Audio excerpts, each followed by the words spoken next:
సమ్మక్క సారలమ్మ వన ప్రవేశంతో ముగిసిన మేడారం మహాజాతర. దీనికి సంబంధించిన మరిన్ని వివరాలను ఈ వీడియోలో తెలుసుకుందాం.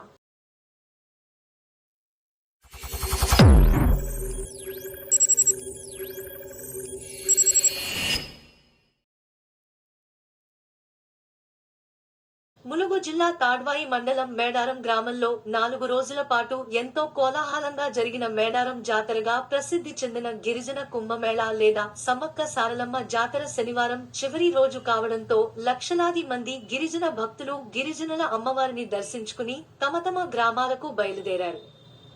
అమ్మవారి వెర్మిలియన్ పేటికను తిరిగి చిలుకలగుట్టకు తీసుకువెళ్లి తదుపరి జాతర వరకు అక్కడే ఉంచడంతో తల్లుల అడవిలోకి ప్రవేశంతో జాతర ముగిసింది.